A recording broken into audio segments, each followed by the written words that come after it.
दोस्तों नमस्कार। हम बात कर रहे थे फ्रांस की क्रांति के बारे में। फिर हमने बात किया रूस की क्रांति और यूरोपीय जो समाजवाद था, उसी के सिलसिले में हमने देखा था कि किस प्रकार से नाज़ीवाद आया और हिटलर का उदय हुआ। फिर हमने देखा कि हिटलर ने कैसे खास नस्लों को सफाया करने का प्रण किया और उसने 70 लाख यहूदी, 2 लाख जो है जिप्सी, तो इस प्रकार से और कई अपंग लोगों को मौत के घाट उतार दिया, सैकड़ों राजनीतिज्ञों को मार दिया और फिर वो अपने आप को तानाशाह बन करके जर्मनी में उभरा।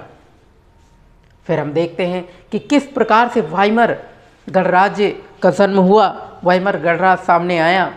आइए चलते हैं, आज उसी के बारे में चर्चा करते हैं। वाइमर गणराज्य का जन्म, क्या वाइमर गणराज्य।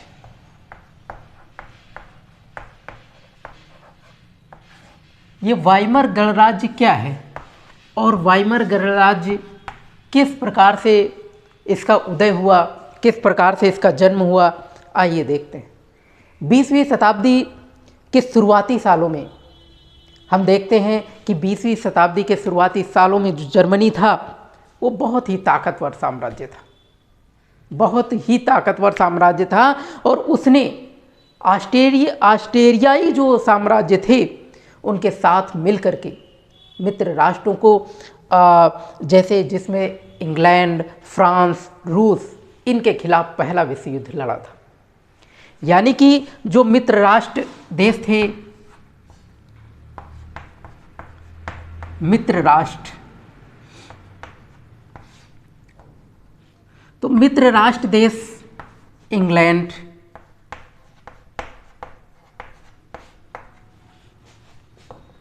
फ्रांस, रूस, इन सब के खिलाफ जो है पहला विश्व युद्ध लड़ा 1914 से 18 के बीच में। कब? 1914 से 18 के बीच में इसने लड़ा।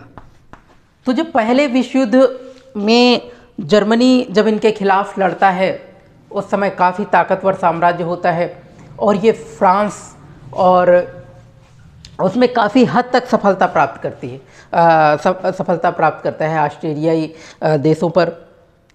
फिर हम देखते हैं ये युद्ध के उपरांत, इस युद्ध के उपरांत धीरे धीरे दुनिया के सभी देश आकर के युद्ध में उतर जाते हैं और युद्ध में उतरने के साथ साथ हम देखते हैं कि वो किसी न किसी फ़ायदे के रूप में उतरते हैं कि हमारा किसी न किसी तरह युद्ध में फ़ायदा होगा।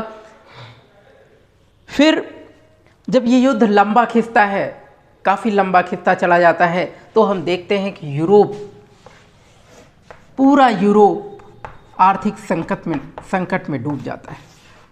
आर्थिक संकट की काफ़ी बड़ी समस्या आती है। जाहिर सी बात है, युद्ध जब दो देशों के बीच में होता है तो दोनों देशों को नुकसान होता है और यही कारण हुआ कि जब युद्ध लंबे समय तक खींचा तो उसमें बहुत सारे नुकसान हुए। वो आर्थिक रूप से भी नुकसान हुए और औद्योगिक रूप से भी नुकसान हुआ। अनाज के उत्पादन में भी काफ़ी समस्या आई, मतलब हर चीज़ में काफ़ी ज़्यादा समस्याओं को सामना करना पड़ा। और हम देखते हैं कि जब युद्ध के दौरान जब अमेरिका आता है, मित्र राष्ट्रों के साथ शामिल हो जाता है, इन मित्र राष्ट्रों के साथ में जब अमेरिका भी शामिल हो जाता है, तो अमेरिका के शामिल होते ही मित्र राष्ट्रों की जो ताकत होती है वो काफ़ी दुगना बढ़ जाती है। और अमेरिका के शामिल होते ही जो जर्मनी महाशक्ति के रूप में था, सबसे पहले इसने क्या किया कि जो केंद्रीय देश थे जो कि जर्मनी की ओर से लड़ रहे थे, उनको हराते हैं मित्र राष्ट्र और इसके बाद में जर्मनी को भी घुटने टेकने पर मजबूर कर देते हैं। वो जर्मनी महाशक्ति भी हार जाता है।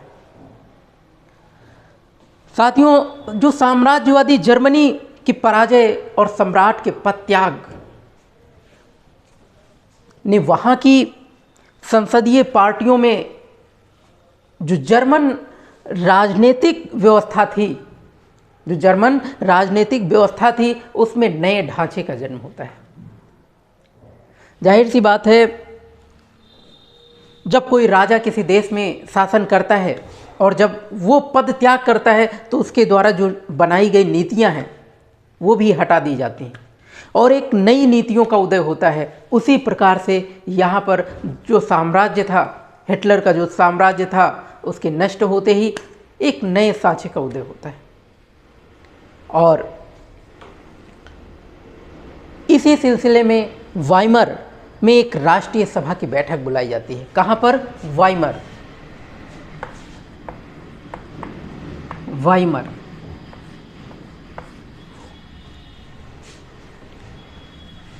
तो वाइमर में एक राष्ट्रीय बैठक बुलाई जाती है। क्या बुलाई जाती है? राष्ट्रीय बैठक।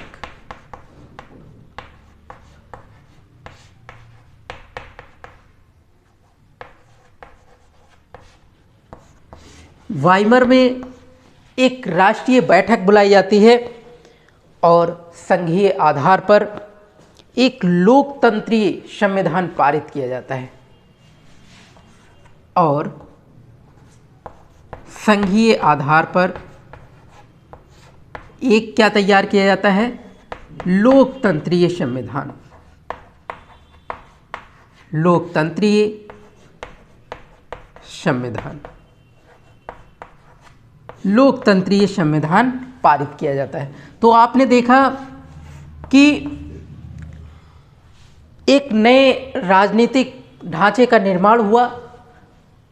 जब जर्मनी बुरी तरह से पराजित हुआ और जर्मनी के सम्राट ने जब अपना पद त्याग किया तो उसके दौरान जो राजनीतिक सांचे का उदय हुआ, उसके उदय का कारण था वाइमर। वाइमर में एक संसदीय बैठक बुलाई जाती है और उस संसदीय बैठक में एक निर्णय लिया जाता है, एक फैसला लिया जाता है संघ के रूप में। एक जो संघीय जो बैठक होती है उसमें नए संविधान का, नए लोकतंत्रीय संविधान को पारित किया जाता है। और होता यूँ है कि नई व्यवस्था में जो जर्मन संसद होती है, जर्मन संसद, जिसको जर्मन संसद, जिसको हम रखाई, जिसको हम कहते हैं, एक नाम दिया जाता है जर्मन संसद को राइखस्टाग। क्या नाम दिया जाता है? राइखस्टाग। तो ये भी कहते हैं राइखस्टाग। एक नया नाम, जर्मन संसद को एक नया नाम दिया जाता है राइखस्टाग। तो राइखस्टाग के लिए जनप्रतिनिधियों का चुनाव होता है। ये जो राइखस्टाग है, यानी कि ये जो जर्मन संसद है, इसके लिए जनप्रतिनिधियों का क्या किया जाता है? चुनाव किया जाता है। जनप्रतिनिधियों का, जनप्रतिनिधि इसके द्वारा चुने जाते हैं। और जनप्रतिनिधियों का चुनाव करने के लिए जो यहाँ पर एक निर्णय लिया जाता है कि औरतों सहित, अब ऐसा नहीं होगा कि औरतें वोट नहीं डालेंगी, औरतों सहित सार्वभौमिक वयस्क मताधिकार को लागू किया जाता है। क्या किया जाता है? सार्वभौमिक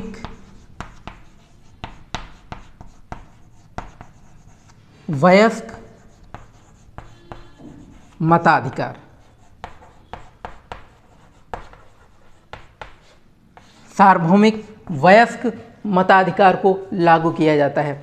यानी कि अब ऐसा नहीं होगा कि औरतें वोट नहीं देंगी, या फिर जो अनपढ़ होंगे, जो निरक्षर होंगे वो वोट नहीं देंगे, या फिर जिनके पास संपत्ति नहीं है वो वोट नहीं देंगे। यानी कि यहाँ पर ऐसे गणराज्य का उदय, ऐसे लोकतंत्रीय संविधान का उदय होता है जिसमें जो जर्मन संसद होती है वो एक ऐसा प्रस्ताव पारित करती है कि उसमें सभी को वोट देना अनिवार्य है, यानी कि सार्वभौमिक वयस्क मताधिकार, जिसमें औरतें भी सम्मिलित होती हैं। और इस प्रकार से एक नए संविधान का जन्म होता है।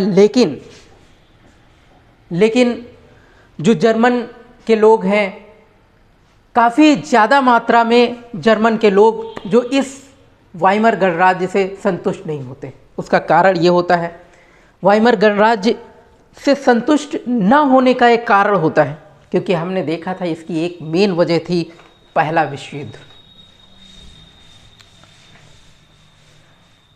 अब आप लोग समझ रहे होंगे कि इसका कारण पहला विश्व युद्ध कैसे हो सकता है। पहला विश्व युद्ध जो 1914 से 1918 के बीच में हुआ था, जिसमें जर्मन बुरी तरह पराजित हुआ था, और जर्मनी के पराजय के दौरान उस पर कई शर्तें थोप दी गई थी। मित्र राष्ट्रों के द्वारा कई शर्तें थोप दी गई थी। जब मित्र राष्ट्र की तरफ अमेरिका आता है तो जाहिर सी बात है, अमेरिका के सम्मेलन से हम देखते हैं कि जर्मनी की बुरी तरह पराजय हो जाती है, और उस पराजय के बाद में मित्र राष्ट्र उसके ऊपर बहुत सारी शर्तें थोप दी जाती हैं, जिनमें से हम देखते हैं वर्साय की जो शांति संधि होती है। शांति संधि समझौता जो होता है वर्साय का, कौन सा? वर्साय की शांति संधि। तो वर्साय की शांति संधि या वर्साय की संधि के नाम से आप याद रखेंगे। तो वर्साय की संधि के दौरान हम देखते हैं कि काफ़ी बहुत कठोर नीतियां, बहुत कठोर शर्तें जो अपमानजनक साबित होती हैं जर्मनी को, जिसमें आप देखते हैं 13%, लगभग 10% भूभाग जर्मनी का सबसे ज़्यादा नुकसान होता है, क्योंकि उसका मेन रीज़न होता है सारे आरोप बोध जितने भी होते हैं वो जर्मनी के ऊपर थोप दिए जाते हैं, और उसका परिणाम होता है 10% जर्मन का भूभाग, 10% जर्मन का भूभाग और 26% कोयला। कितना? 26% कोयला और 26% कोयला तथा 75% लौह भंडार। क्या? 75% लौह भंडार। लौह भंडार यानी कि हम देखते हैं कि सबसे ज़्यादा अपराधबोध जर्मनी को, और इसका परिणाम ये होता है कि जर्मन को अपना 10% भूभाग खो देना पड़ता है, और लगभग 26% कोयला और 75% लौह भंडार। ये सब फ्रांस और Poland, Denmark, Lithuania, France, Poland, Denmark, Lithuania के हवाले कर देने पड़ते हैं। यानी कि मित्र राष्ट्र जो शर्त रखते हैं उसके थ्रू लगभग 10% भूभाग आबादी वाला, जो कि फ्रांस के हवाले करना पड़ता है। किसके? फ्रांस, लिथुआनिया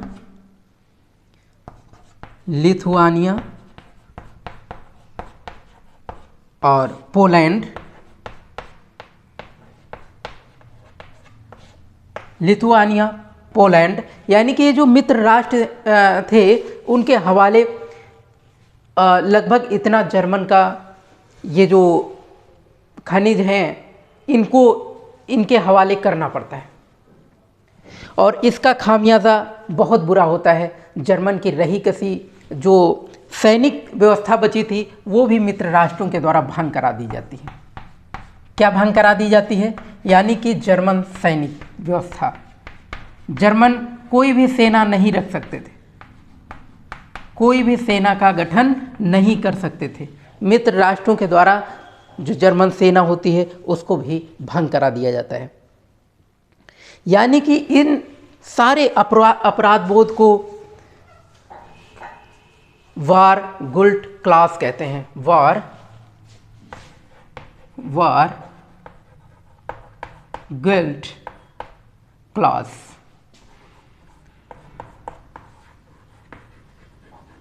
क्लास बोला जाता है, वार गिल्ड क्लास, है ना, यानी कि युद्ध अपराध बोध। तो जर्मन को सबसे ज़्यादा युद्ध अपराध बोध झेलना पड़ता है। यही कारण था कि वाइमर गणराज्य से जर्मन के अधिकांश लोग संतुष्ट नहीं थे।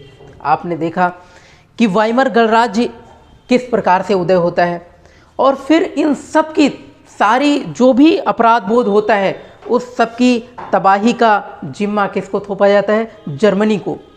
और इसी के एवज में एक सबसे बड़ी रकम यानी कि लगभग 6 अरब पाउंड का जुर्माना भी लगा दिया जाता है।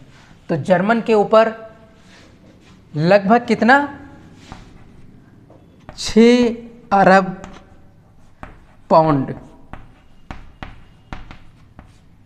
6 अरब पाउंड का जुर्माना भी लगाया जाता है।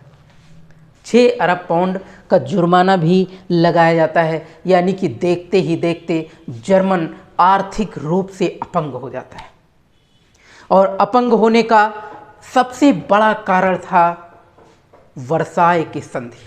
वर्साय की जो शांति संधि होती है उसमें भूभाग, खनिज लवण और जितना भी आर्थिक रूप से 6 अरब पाउंड का जुर्माना, ये सब आर्थिक रूप से जर्मनी को अपंग बना देता है। और हम देखते हैं कि उसका जो खनिज संसाधनों वाला जो एक क्षेत्र होता है राइनलैंड, क्या होता है? राइनलैंड।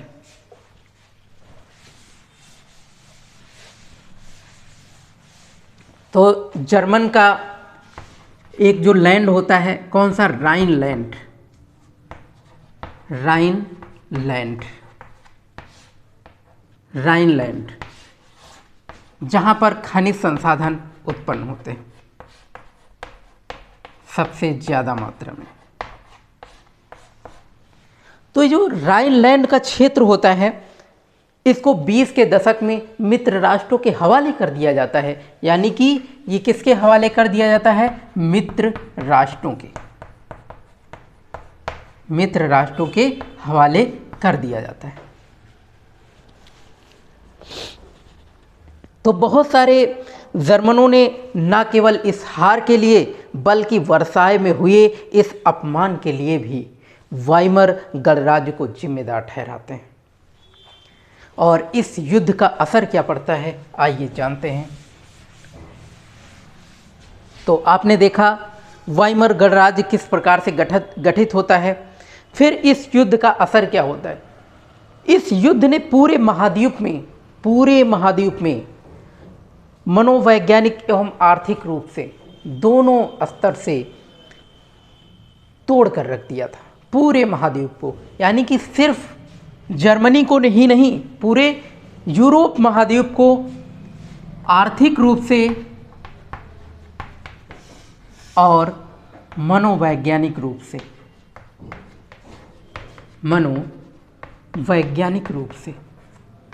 पूरी तरह से पूरे महाद्वीप को तोड़ कर रख दिया इसने।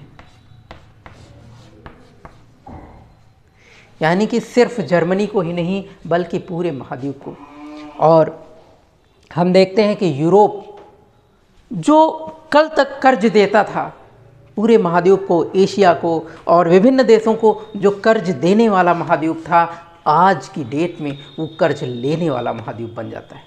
यानी कि विशेष रूप से कर्जदार महाद्वीप बन जाता है। विडंबना ये थी कि पूरे साम्राज्य द्वारा जो भी अपराधों का हर्जाना था वो इस यूरोप महाद्वीप को वाइमर गणराज्य के रूप में पूरे महाद्वीप से हर्जाना वसूल कर लिया जाता है। और इस गणराज्य को युद्ध के पराजय की वजह से आर्थिक स्तर पर पूरी तरह से अपंग बना दिया जाता है। वाइमर गणराज्य के हिमायतियों में मुख्य रूप से कौन थे हिमायती? जो समाजवादी थे और कैथोलिक थे, डेमोक्रेटिक थे, कैथोलिक थे और समाजवादी खेमे के लोग थे। रूढ़िवादी राष्ट्रवादी मिथकों की आड़ में उन्हें तरह तरह की यातनाएं देने लगते हैं और उन्हें नवंबर का अपराधी कह करके मजाक बनाया जाता है। नवंबर का अपराधी,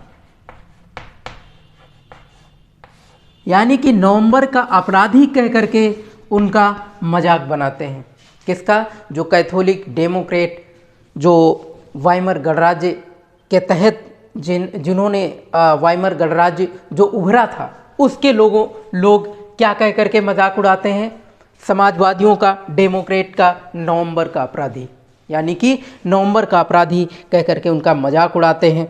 और फिर इसी मनोदशा में वही 30 के दशक के शुरुआती दौरान राजनीतिक घटनाक्रम पर काफ़ी गहरा असर पड़ता है। और उसका रीज़न ये होता है कि पहले महायुद्ध ने यूरोप साम्राज्य और राजनीतिक व्यवस्था पर अपनी गहरी छाप छोड़ी थी। सिपाहियों को आम नागरिकों के मुकाबले ज़्यादा सम्मान दिया जाने लगा, यानी कि जो सिपाही थे, तो जो राजनीतिक घटनाक्रम, इस युद्ध का असर ये होता है, युद्ध का प्रभाव, इस युद्ध का प्रभाव ये होता है कि सिपाहियों का सम्मान ज़्यादा किया जाने लगा। सिपाहियों का सम्मान, सिपाहियों का सम्मान ज़्यादा किया जाने लगा और जनता ये मानने लगी कि अब जो है मर्दों को हट्टे कट्टे और मतलब सेना में भर्ती होने के लिए तैयार किया जाए, जिससे वो समग्रता से हमारे देश की रक्षा कर सके। ये वाइमर गणराज्य रूपी जिसका उदय हुआ है, इसका खुल करके विरोध कर सके। और हम देखते हैं कि धीरे धीरे, लेकिन वास्तव में जो सिपाही थे उनकी मनोदशा क्या थी, वो कुछ मीडिया वालों ने निकाला है। हम देखते हैं कि जो बंकर बने थे जहां सिपाही रहते थे, उनको खंदक बोला जाता था, खंदक। तो वास्तव में उस मीडिया वालों ने वहां पर कुछ जो उसकी असलियत बताई कि सच्चाई क्या थी। सम्मान तो था, सम्मान तो बाहर सिपाहियों का था, लेकिन उनकी मनोदशा ये थी कि सिपाही जिन खंदकों में रहते थे, वहाँ पर लाश खाने वाले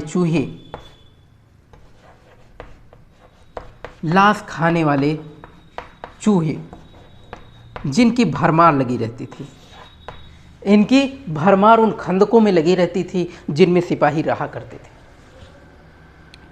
और वो उन जहरीली गैसों तथा दुश्मनों की गोलीबारी का बहादुरी से सामना करते थे।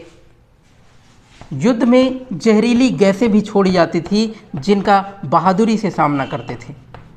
तो जहरीली गैसों का और गोलीबारी का दोनों सिपाही बहुत बहादुरी से सामना करते थे और अपने साथियों को पल पल मरते हुए देख रहे थे। ये सच्चाई थी, ये मीडिया वालों के द्वारा वहाँ की सच्चाई दिखाई जा रही थी, यानी कि आक्रामक फौज प्रचार व राष्ट्रीय सम्मान तो सिर्फ दिखावा था, लेकिन हकीकत में क्या था वो आपके सामने। और हम देखते हैं कि रूढ़िवादी जो तानाशाही होते हैं, उनका व्यापक जन समर्थन धीरे धीरे मिलने लगता है। किसको? वाइमर गणराज्य को। कौन? रूढ़िवादी जो तबका था, उनका काफ़ी ज़्यादा समर्थन मिलने लगा, वाइमर गणराज्य को जन समर्थन मिलने लगा। और हाल में ही सत्ता में आए रूढ़िवादी तानाशाही, जो रूढ़िवादी तानाशाही थे, वो पूर्ण रूप से, जब वाइमर गणराज्य आता है तो रूढ़िवादियों का जन समर्थन धीरे धीरे वाइमर गणराज्य को और प्रभावित करता है। और फिर लोकतंत्र का एक नया और बहुत नाजुक विचार था, जो दोनों महायुद्धों के बीच पूरे यूरोप में फैली अस्थिरता का सामना नहीं कर सका। और हम देखते हैं कि राजनीतिक रेडिकलवाद और आर्थिक संकट का काफ़ी ज़्यादा बदलाव आया, काफ़ी ज़्यादा सामना करना पड़ा। तो हुआ यूँ कि जिस समय वाइमर गणराज्य की स्थापना हुई, उसी समय रूस में हुई बोल्शेविक क्रांति। क्या? हम देख रहे थे कि जर्मनी में वाइमर गणराज्य की स्थापना हुई, लेकिन रूस में उसी समय की बात हो रही है, रूस में उसी समय क्या हुआ, बोल्शेविक पार्टी का गठन किया गया। कौन सी? बोल्शेविक। ये वही बोल्शेविक है जिसका नेतृत्व कभी लेनिन किया करता था। तो बोल्शेविक पार्टी का गठन किया जाता है कहाँ पर? रूस में, उसी समय जिस समय जर्मनी में वाइमर गणराज्य की स्थापना हुई थी। और जर्मनी में स्पार्टकिस्ट की लीग के लोग, जर्मनी में क्या होता है? स्पार्टकिस्ट के लोग, स्पार्टकिस्ट, जर्मनी में स्पार्टकिस्ट के लोग जो क्रांतिकारी के रूप में उभर कर सामने आते हैं। किस रूप में? क्रांतिकारी के रूप में। जाहिर सी बात है, कोई पार्टी जब प्रभाव में आती है, कोई गणराज्य जब प्रभाव में आता है, उसके खिलाफ जो भी कदम उठाएगा उसे क्रांतिकारी की संज्ञा दी जाती है। तो हम देखते हैं जर्मनी में वाइमर गणराज्य काफ़ी प्रभावित रूप से सामने आ चुका था, और फिर उसके विपक्ष में, उसके खिलाफ स्पार्टकिस्ट की लीग के लोग,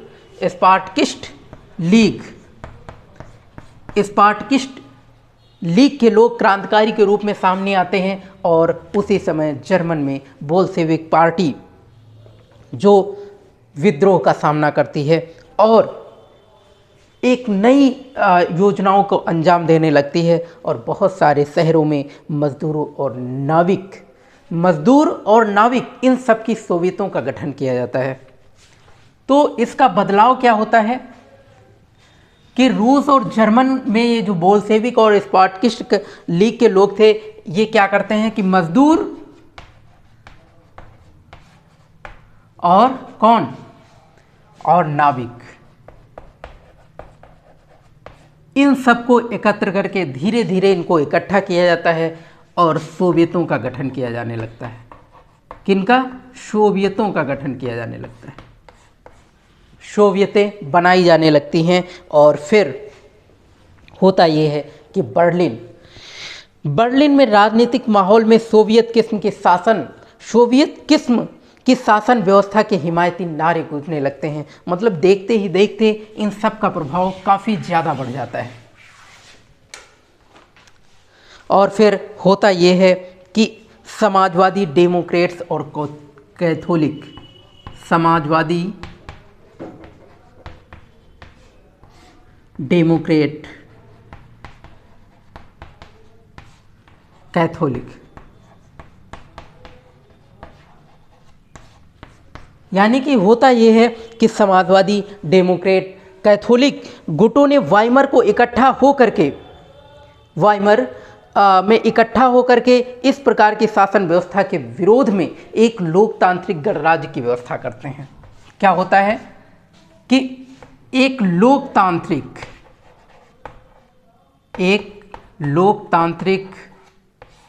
गणराज्य की स्थापना करते हैं, की स्थापना की मांग करते हैं। और कहाँ इकट्ठा होकर के?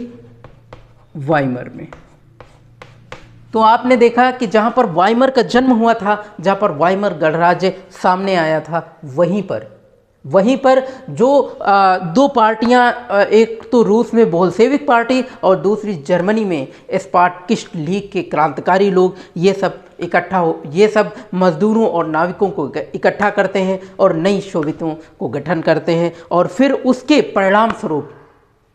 परिणाम स्वरूप क्या होता है कि जगह जगह पर इनके जन समर्थन में हिमायती नारे गूंजने लगते हैं। और फिर देखते ही देखते जो समाजवादी और डेमोक्रेट और कैथोलिक लीग के लोग थे, जो भी डेमोक्रेट तबका था, कैथोलिक तबका था, वो सब वाइमर में इकट्ठा होते हैं और वाइमर में इकट्ठा हो करके एक नए गणराज्य की स्थापना की मांग करने लगते हैं। एक नए गणराज्य स्थापना की मांग करने लगते हैं। लेकिन होता कुछ और ही है। होता यह है कि जो वाइमर जो पहले से गठित हो चुका था, वाइमर गणराज्य, उसमें जो फ्री क्राफ्ट के सैनिक थे, जो फ्री क्राफ्ट या फ्री कोर नामक एक संगठन हुआ करता था, फ्री कोर नामक संगठन। किसमें? जो वाइमर गणराज्य पहले काम कर रहा था, तो वाइमर गणराज्य में फ्री कोर नामक एक संगठन था जिसमें पुराने सैनिक कार्य करते थे। उनके द्वारा ये जो लोकतंत्र के गठन की मांग करते हैं, इस आंदोलन को कुचल दिया जाता है। इस आंदोलन को बुरी तरह कुचल दिया जाता है और इस पूरे घटनाक्रम के बाद, ये जो पूरा घटनाक्रम होता है, इस पूरे घटनाक्रम के बाद होता ये है कि स्पार्टकिस्ट ने जर्मनी में कम्युनिस्ट पार्टी की लीग की स्थापना करते हैं। तो इस विद्रोह के बाद में होता ये है कि स्पार्टकिस्ट लीग के जो लोग होते हैं वो क्या करते हैं जर्मनी में, वो जर्मनी में एक कम्युनिस्ट पार्टी का गठन करते हैं। कम्युनिस्ट पार्टी का गठन करते हैं, कम्युनिस्ट पार्टी का गठन कर लेते हैं जर्मनी में, यानी कि इसकी न्यू डालते हैं स्पार्टकिस्ट लीग के जो क्रांतिकारी होते हैं। और फिर होता ये है कि इस जो कम्युनिस्ट, साम्यवादी और समाजवादी, आपने देखा कि समाजवादी, डेमोक्रेट, कैथोलिक, जो कि एक लोकतांत्रिक गणराज्य की स्थापना की मांग कर रहे थे, वही लोग उनको फ्री कोर के द्वारा, संगठन के द्वारा ये पूरी तरह से नष्ट कर दिया जाता है, इसको कुचल दिया जाता है। और इस आंदोलन के कुचलने के बाद जो स्पार्टकिस्ट के लोग बचते हैं वो कम्युनिस्ट पार्टी का गठन करते हैं, और तब दो संगठन जर्मनी में आ जाते हैं जो कि एक दूसरे के कट्टर दुश्मन हो जाते हैं। और उनमें से एक होता है कम्युनिस्ट पार्टी के लोग और दूसरे होते हैं समाजवादी तबका। कौन सा? समाजवादी। यानी कि दोनों विचार अलग अलग हो जाते हैं। समाजवादी और कम्युनिस्ट पार्टी, जिसको साम्यवादी पार्टी भी कहते हैं, यानी कि साम्यवादी, यानी कि जर्मन में साम्यवादी और समाजवादी एक दूसरे के कट्टर दुश्मन बन जाते हैं। और इस राजनीतिक रेडिकलवादी विचारों के तहत 1923 में आर्थिक संकट का सामना करना पड़ता है पूरे जर्मनी को, और जर्मनी में पहले युद्ध के मोटे तौर पर कर्ज लेकर लड़ना पड़ता है। और धीरे धीरे हम देखते हैं कि जर्मनी में स्वर्ण पूरी तरह से खाली हो जाता है। यानी कि जर्मनी में आर्थिक संकट इतना बुरा आता है, जाहिर सी बात है कि जब किसी देश में दो खेमे लंबे समय तक लड़ रहे हों तो वहाँ पर आर्थिक संकट आना लाजमी है। यानी कि श्योर है कि वहाँ पर कभी ना कभी तो आर्थिक संकट आएगा ही। यानी कि दो गुट हम देख रहे थे, साम्यवादी और समाजवादी, जो कि कट्टर दुश्मन बन जाते हैं। और इसका कारण ये होता है कि पहला विश्व युद्ध ही जर्मनी में आर्थिक संकट का कारण था, जब उसके ऊपर कई शर्तें सौंपी गई थी। तो वो कर्ज लेकर के, स्वर्ण मुद्राओं को कर्ज लेकर के वो धीरे धीरे अपना कर्ज चुका रहा था। और उसका परिणाम ये हुआ कि जर्मन में पूरी तरह से स्वर्ण मुद्राएं खाली हो गई और स्वर्ण कोष खाली होने की कगार में आ गया। तो आगे हम देखेंगे कि किस प्रकार से वहाँ पर मंदी का साल गुजरता है और जर्मनी में हिटलर का प्रभावकारी समय था, उसके बारे में भी देखेंगे। और हम देखेंगे किस प्रकार से वहाँ पर लोकतंत्र का ध्वंस किया जाता है। और ये सारी चीज़ें हम विस्तार पूर्वक रूस के अंदर देखते जाएंगे। हर लेक्चर में आपने देखा यहाँ पर कि उसका परिणाम क्या क्या अंतर्द्वंद होते रहते हैं रूस और जर्मन के बीच में। पूरे यूरोप में कभी आर्थिक संकट हो जाता है और कभी हिटलर की नीतियों को किस तरह बुरी तरह परास्त किया जाता है, उसका हमारे जर्मन और रूस पर ही नहीं, इटली, फ्रांस पर ही नहीं, बल्कि पूरे यूरोप पर एक नकारात्मक प्रभाव पड़ता है। और इस कारण से इस मनोदशा को पूर्ण समग्रता से चित्रण करें, गहन अध्ययन करें, तभी आप एक नए सारांश पर पहुंच पाएंगे। और फिर अगले सेशन का इंतज़ार करें, कुछ अच्छा और नए टॉपिक के साथ फिर मिलेंगे। तब तक के लिए साथियों, जय हिंद, जय भारत।